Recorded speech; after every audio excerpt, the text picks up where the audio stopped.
Hello everyone, Shri Balaji education के online platform में आप सभी का स्वागत है। और आज का टॉपिक है रेस्पिरेशन मीन्स श्वसन। पहले मैं पढ़ा चुका हूँ वाइटल साइंस में टेम्परेचर और पल्स। तीसरा टॉपिक है रेस्पिरेशन यानी श्वसन। श्वसन क्या है? सांस लेने की क्रिया क्या होती है? श्वसन होती है।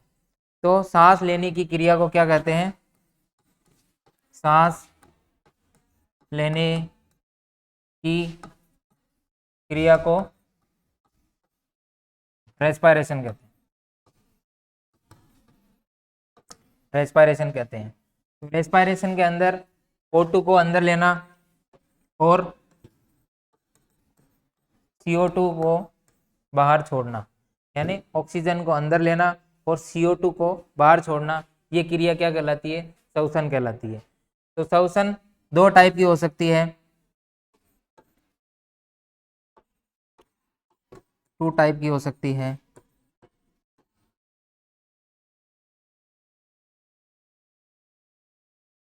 फर्स्ट है इंटरनल रेस्पिरेशन,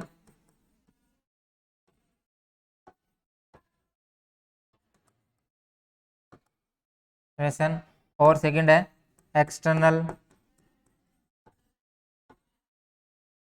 रेस्पिरेशन।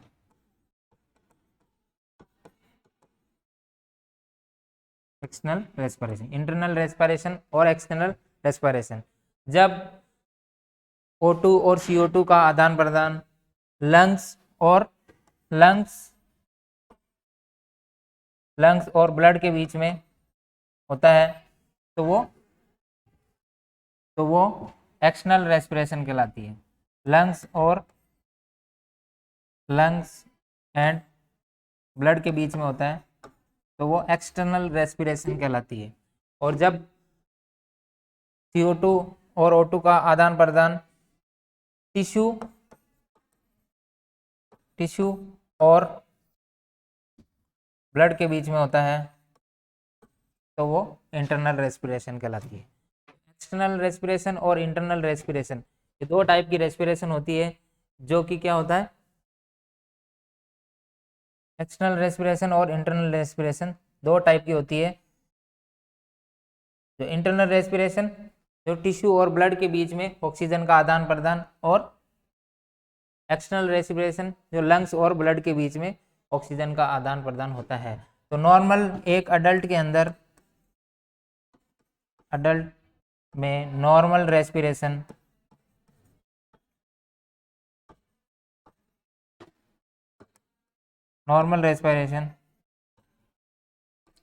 16 से 20 बर्थ पर मिनट होती है। 16 से 20 बर्थ पर मिनट होती है। मोस्टली 12 से 20 तक भी नॉर्मल मानी जाती है। 12 से 20 तक अडल्ट के अंदर नॉर्मल मानी जाती है। ये एज के अकॉर्डिंग अलग अलग हो सकती है। ये एज के अकॉर्डिंग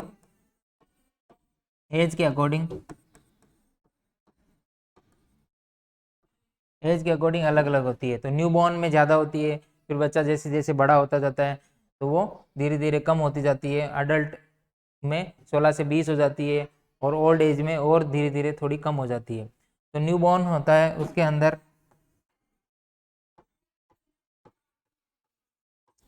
बॉर्न में 30 से 40 ब्रेथ पर मिनट नॉर्मल होती है। जब बच्चा छोटा होता है, न्यूबॉर्न होता है, जब बच्चे का जन्म होता है तो 40 ब्रेथ पर मिनट भी नॉर्मल होती है। और जब बच्चा थोड़ा बड़ा हो जाता है, चाइल्ड या इन्फेंट, तो उसकी 20 से 30 तक नॉर्मल मानी जाती है। 20 से 30 तक नॉर्मल मानी जाती है। बच्चा अगर 5 साल का हो जाता है, 5 ईयर का चाइल्ड है, तो कम से कम 5 ईयर का चाइल्ड है तो उसकी 20 से लेके 26 ब्रेथ पर मिनट नॉर्मल मानी जाती है।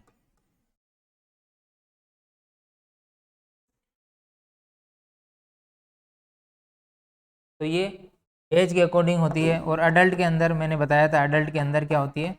16 से लेके 20 तक नॉर्मल होती है। 16 से लेके 20 तक नॉर्मल होती है। और ओल्ड एज के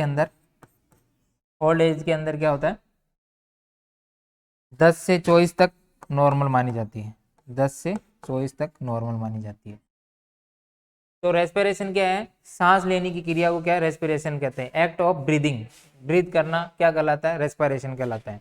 तो रेस्पिरेशन के अंदर O2 को अंदर लेना और CO2 को बाहर छोड़ना क्या कहलाता है? रेस्पिरेशन कहलाता है। तो रेस्पिरेशन दो टाइप की होती है, दो टाइप की होती है। मैंने बताया था दो टाइप की रेस्पिरेशन होती है, एक होती है इंटरनल रेस्पिरेशन और होती है एक एक्सटर्नल रेस्पिरेशन, जो कि मैं एक डायग्राम से आपको बताऊंगा वापिस। एक इंटरनल रेस्पिरेशन जो कि ऑक्सीजन का आदान प्रदान कहाँ होता है? टिश्यू और ब्लड के बीच में ऑक्सीजन का आदान प्रदान होता है, तो वो इंटरनल रेस्पिरेशन कहलाती है। एक्सटर्नल रेस्पिरेशन जो अपने लंग्स हैं, फेफड़े, और जो अपन सांस लेते हैं, तो यहाँ पे जो ऑक्सीजन चेंज होती है, जैसे ये हार्ट होता है अपना,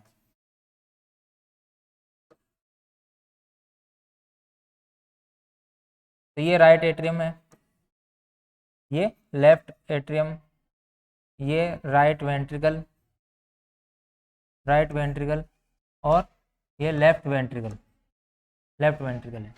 जब ब्लड लेफ्ट वेंट्रिकल से जब अशुद्ध ब्लड निकलता है, अशुद्ध ब्लड निकलता है, तो ये लंग्स के अंदर जाता है, ये लंग्स के अंदर जाता है,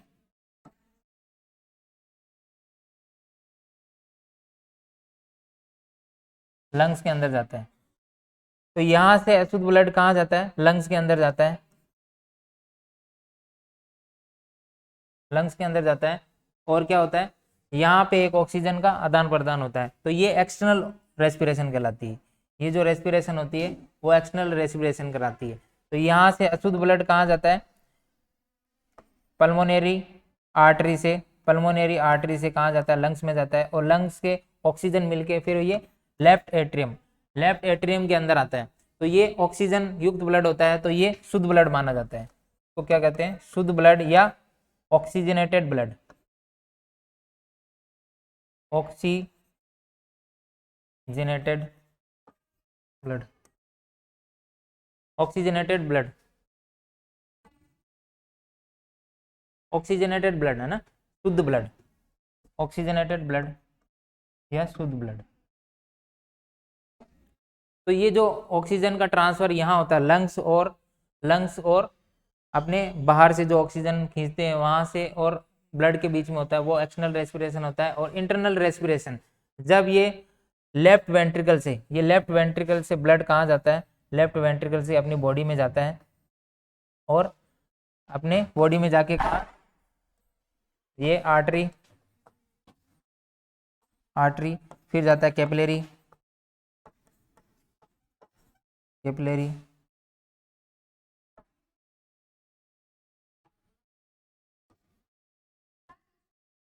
कैपिलरी, कैपिलरी में जाता है, और कैपिलरी से फिर कहाँ जाता है? ये वेन में जाता है, ये वेन में जाता है। और यहाँ पे जो ऑक्सीजन चेंज होती है, यहाँ पे जो ऑक्सीजन चेंज होती है, जो O2 है, ये शुद्ध ब्लड होता है, ये शुद्ध ब्लड होता है, शुद्ध ब्लड होता है। और ये ऑक्सीजन क्या होती है? यहाँ पे चेंज होती है, तो वो ऑक्सीजन क्या कहलाती है? इंटरनल, इंटरनल, इंटरनल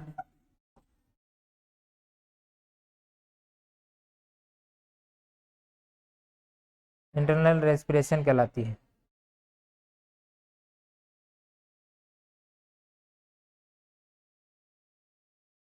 तो इंटरनल रेस्पिरेशन एक बार फिर से बताता हूँ मैं। इंटरनल रेस्पिरेशन होती है, इंटरनल रेस्पिरेशन होती है, इसमें टिश्यू और ब्लड के बीच में, ब्लड के बीच में जगह O2 और CO2 का क्या होता है? O2 और CO2 का, O2 और CO2 का क्या होता है? आदान प्रदान होता है ब्लड और टिश्यू के बीच में। तो यहाँ पे क्या होती है? शुद्ध O2 क्या होती है? ऑक्सीजन अपने ऑर्गन यूज कर लेते हैं, और उसके अंदर अशुद्ध ऑक्सीजन वेन के अंदर चली जाती है और फिर वो वापस हार्ट के द्वारा लंग्स में जाके चेंज हो जाती है। तो अपने ऑक्सीजन दो जगह से चेंज होती है, इंटरनल और एक्सटर्नल ऑक्सीजन, ठीक है। तो इसी को क्या कहते हैं, रेस्पिरेशन कहते हैं। तो ये दो टाइप की होती है, इंटरनल और एक्सटर्नल। इसके बाद में है करेक्टर, इसके बाद में है character, character of respiration, of respiration यानी करेक्टर मतलब विशेषताएं।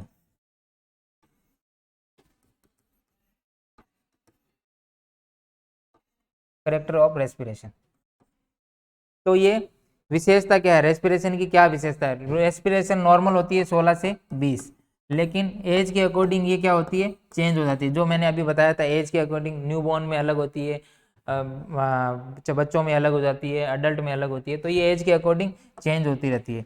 उसके बाद में ये सेक्स के अकॉर्डिंग है ना, सेक्स या जेंडर के अकॉर्डिंग।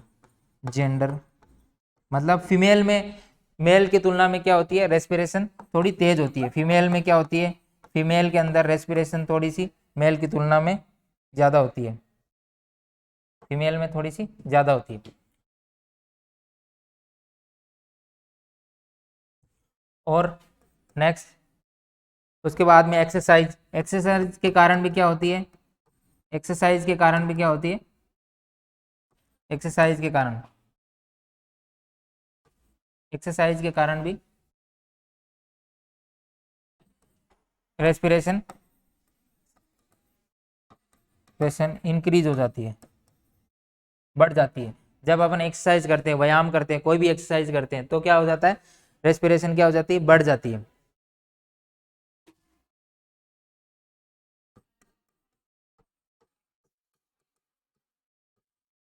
एक्सरसाइज के कारण क्या हो जाती है, रेस्पिरेशन तेज हो जाती है। उसके बाद में एक्सरसाइज के बाद में इमोशनल, इमोशनल जब भी कोई व्यक्ति गुस्सा करता है या फिर वो थोड़ा सा हाइपर हो जाता है, तो उसके कारण भी क्या है, रेस्पिरेशन इंक्रीज हो जाती है, बढ़ जाती है। तो ये भी एक विशेषता है कि अपने जब बॉडी के अंदर कोई गुस्सा गुस्सा करता है या फिर कोई इमोशन आते हैं, रोता है, तो उसके कारण भी क्या हो जाता है, रेस्पिरेशन में चेंजेस आते हैं। उसके बाद में है नेक्स्ट चेंज, वायुमंडलीय चेंज, कोई भी इन्वायरमेंट चेंज होता है, इन्वायरमेंट के अकॉर्डिंग भी क्या होता है, इन्वायरमेंट के अकॉर्डिंग भी रेस्पिरेशन, इस रेस्पिरेशन चेंज हो सकती है वातावरण के कारण या इन्वायरमेंट चेंजेस के कारण। इन्वायरमेंट चेंजेस के कारण भी क्या रेस्पिरेशन चेंज हो जाती है। अलग अलग वातावरण में अगर अपन पहाड़ी पे जाते हैं तो रेस्पिरेशन अपने सांस लेने में कठिनाई होती है। जैसे जैसे अपन हिली एरिया पे जाते हैं तो रेस्पिरेशन सांस लेने में कठिनाई होती है। तो ये कुछ करेक्टर थे रेस्पिरेशन के। उसके बाद में है कि रेस्पिरेशन को प्रभावित करने वाले कारक, रेस्पिरेशन को प्रभावित करने वाले कारक, रेस्पिरेशन को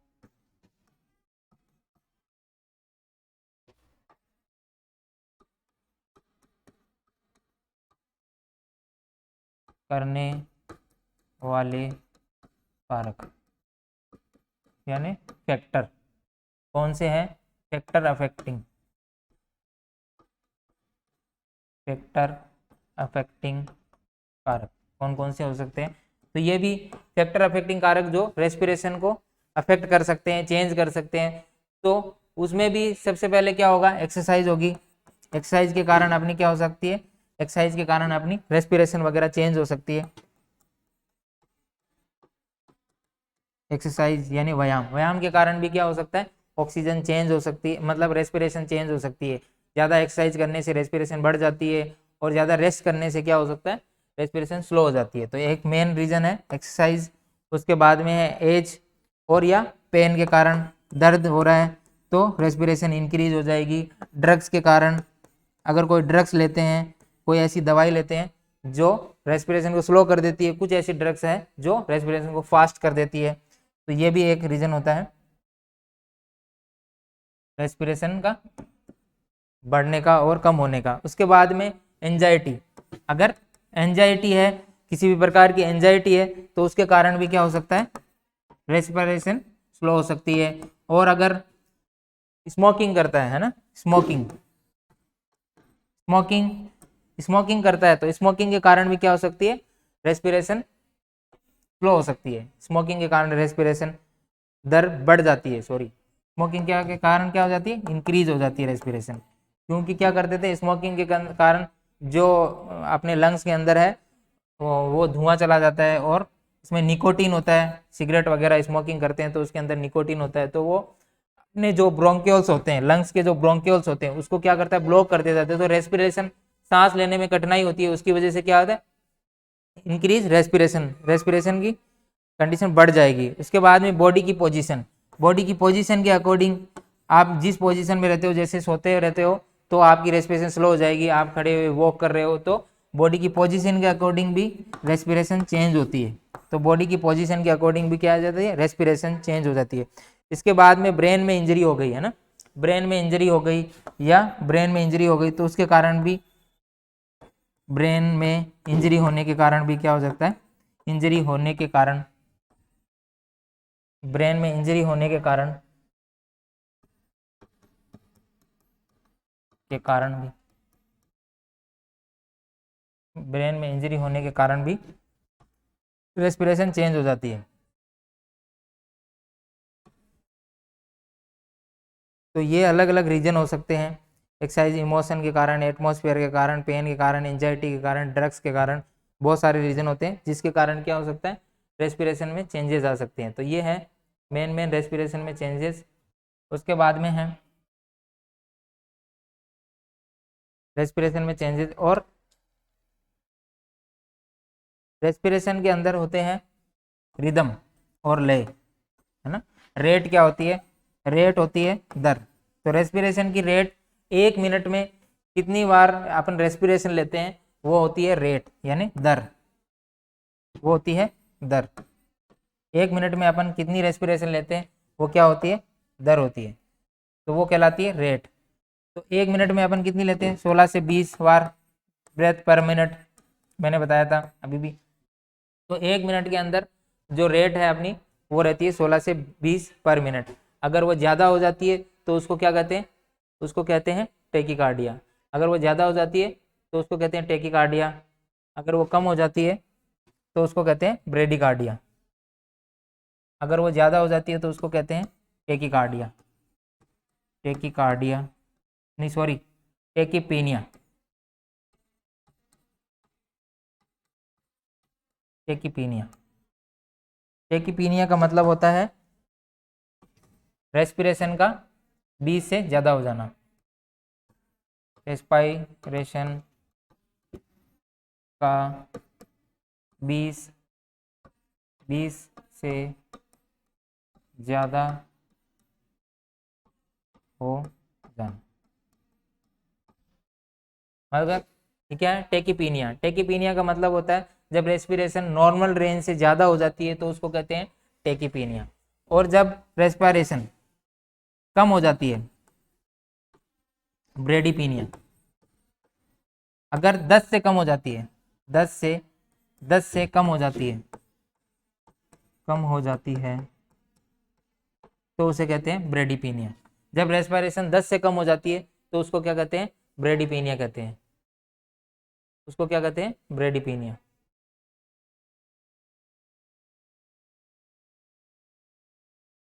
तो कहते हैं अपन ब्रेडिपीनिया। जब 10 से कम हो जाती है तो ब्रेडिपीनिया। एक होता है एपीनिया। एपीनिया का मतलब होता है अब्सेंस ऑफ ब्रीदिंग, जब सांस नहीं ले पाता, अब्सेंस ऑफ ब्रीदिंग रहती है, ऑफ सेंस ऑफ ब्रीदिंग, जब सांस नहीं ले पाता है तो अगर ब्रीदिंग अब्सेंस होती है तो उसको बोलते हैं एपीनिया, या फिर बोलते हैं एपीनिया मतलब अब्सेंस ऑफ ब्रीदिंग। एक होता है डिस्पनिया, एक होता है डिप्सनिया। डिप्सनिया, डिप्सनिया का मतलब होता है, डिप्सनिया का मतलब होता है डिफिकल्टी इन ब्रीदिंग, सांस लेने में कठिनाई होना। सांस लेने में क्या हो जाती है, सांस लेने में कठिनाई, लेने में कठिनाई, कठिनाई होती है तो उसको क्या कहते हैं, डिस्निया। डिफिकल्टी इन ब्रीदिंग, सांस लेने में कठिनाई होती है तो उसको डिप्सिया बोलते हैं। उसके बाद में हाइपर एपनिया, हाइपरपनिया, जिसके अंदर क्या होती है, रेस्पिरेशन क्या हो जाती है, स्लो हो जाती है, लेकिन उसकी गहराई और बढ़ जाती है। साथ में स्लो होने के साथ में क्या हो जाती है, रेस्पिरेशन की गहराई में वृद्धि होती है, गहराई में वृद्धि होती है। तो रेस्पिरेशन की गहराई में वृद्धि हो जाती है, उसको कहते हैं हाइपर एपनिया। और हाइपोएपनिया मीन्स गहराई के अंदर कमी आ जाती है ना।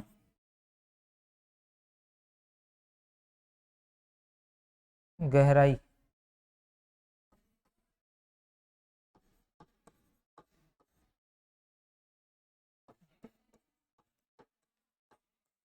गहराई में कमी आ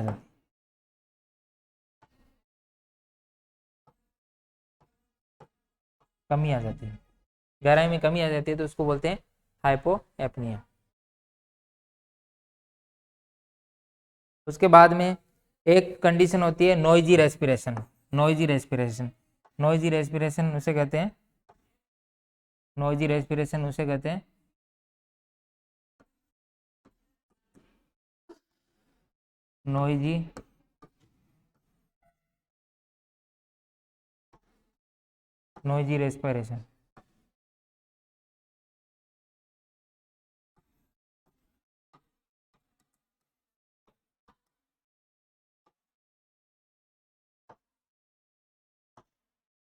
नॉइजी रेस्पिरेशन, इसमें जब श्वसन लेते हैं, सांस लेते हैं, तो उसके अंदर क्या हो जाता है, उसमें आवाज आती है, कुछ साउंड आता है, नॉइजी रेस्पिरेशन, उसको कहते हैं अपन नॉइजी रेस्पिरेशन। उसके बाद में है बाइटोट रेस्पिरेशन। उसे कहते हैं बाइटोट रेस्पिरेशन।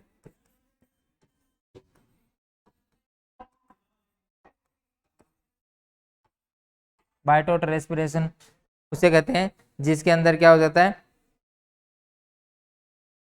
श्वसन लेने की जो श्वसन है अवधि बाद में सामान्य श्वसन आ जाता है ना। श्वसन स्लो हो जाता है, गहरा हो जाता है, और उसके अंदर फिर बाद में नॉर्मल आ जाता है। एक एपनिया आता है, मतलब सांस में एक रुकावट आ जाती है, उसके बाद में वो नॉर्मल आ जाता है। इसी प्रकार से एक होता है चाइन स्टॉक रेस्पिरेशन, उसमें डेप्थ गहराई जाती रहती है, जैसे डीके डायबिटिक कीटोएसिडोसिस के पेशेंटों में ये देखने को मिलता है। ऐसे अलग अलग टाइप के रेस्पिरेशन होते हैं। तो अब इसके अंदर एक हिकअप भी आता है, जिसके अंदर क्या होता है, रेस्पिरेशन के टाइम हिचकी आती है, हिकअप, है ना। अब है रेस्पिरेशन कैसे चेक करते हैं, मेथड ऑफ रेस्पिरेशन का प्रोसीजर, कैसे चेक करते हैं रेस्पिरेशन। तो रेस्पिरेशन चेक करने से पहले आपके पास में पहले पेशेंट को इन्फॉर्म करना है, उसके बाद में डॉक्टर के नोट्स देखने हैं, उसके बाद में सबसे पहले आपको क्या करना है, प्रोसीजर करने से पहले, प्रोसीजर का मतलब होता है प्रक्रिया, ठीक है, प्रोसीजर का मतलब होता है प्रक्रिया। सबसे पहले क्या करेंगे, हैंड वॉश करेंगे, सबसे पहले हैंड वॉश करेंगे। और तो हैंड वॉश क्यों करते हैं कि इन्फेक्शन, क्रॉस इन्फेक्शन से बचने के लिए अपन हैंड वॉश करते हैं, संक्रमण से बचने के लिए, है ना, संक्रमण से बचने के लिए, इन्फेक्शन से बचने के लिए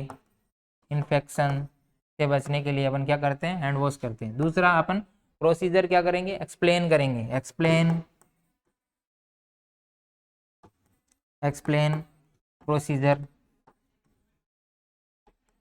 प्रोसीजर टू द पेशेंट को क्या करेंगे अपन, प्रोसीजर एक्सप्लेन करेंगे। तो पेशेंट को प्रोसीजर एक्सप्लेन करेंगे, मतलब प्रोसीजर एक्सप्लेन का मतलब है ये प्रक्रिया एक्सप्लेन करना, मतलब बताएंगे कि हम आपका रेस्पिरेशन चेक करने वाले हैं, तो आपको कोऑपरेट करना है। अगर पेशेंट आपके साथ में कोऑपरेट करता है तो आसानी से रेस्पिरेशन चेक कर सकते हैं। तो पहले आपको उसको एक्सप्लेन करना बहुत ज़रूरी है ना।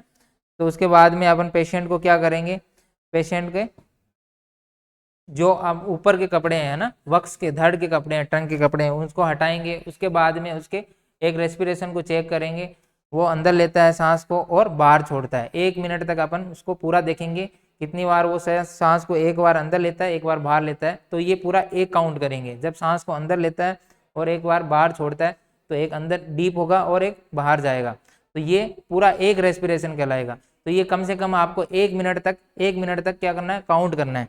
उसके बाद में पेशेंट को क्या है, ये जो काउंटिंग हो जाएगी वो काउंट करके 1 मिनट में, कम से कम 1 मिनट में आपको ये काउंट करनी है। हाफ मिनट वगैरह नहीं चेक करना है, क्योंकि इससे रीडिंग गलत आ सकती है। तो आपको कम से कम 1 मिनट तक आपको रेस्पिरेशन उसकी चेक करनी है। उसके बाद में पेशेंट को कपड़े पहना देने हैं, और जो रिकॉर्डिंग है, जो आपने रेस्पिरेशन रिकॉर्ड किया है वो लिख देना है। जितना भी आपका रेस्पिरेशन आया वो रिकॉर्ड करके लिख देना है, और पेशेंट को कंफर्टेबल पोजीशन में वापस लेटा देना है।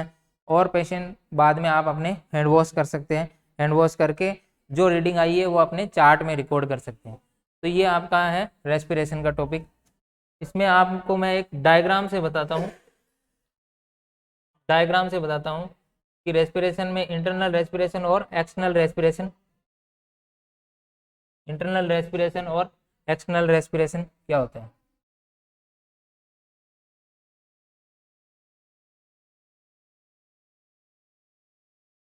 इमेज में बताता हूँ मैं।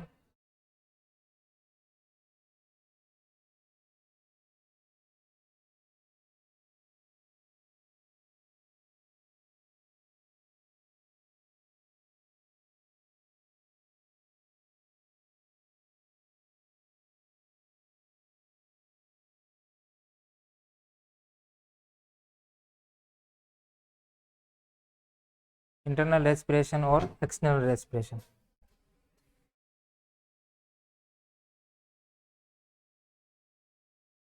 तो ये है, देखो इंटरनल रेस्पिरेशन और एक्सटर्नल रेस्पिरेशन के इस प्रकार के डायग्राम में देखो, यहाँ पे क्या हो रहा है, जो ये राइट एट्रियम है ना, राइट एट्रियम से क्या होती है, डीऑक्सीजनेटेड। जो ये राइट एट्रियम से राइट वेंट्रिकल में जाता है, राइट वेंट्रिकल से, और राइट वेंट्रिकल से ये कहाँ जाता है, राइट वेंट्रिकल से ये जाता है पल्मोनरी आर्टरी से ये जाता है अपने लंग्स में, है ना, लंग्स में जाता है, और लंग्स में जाता है। और यहाँ पे जो ऑक्सीजन चेंज होती है तो उसको क्या कहते हैं, एक्सटर्नल रेस्पिरेशन।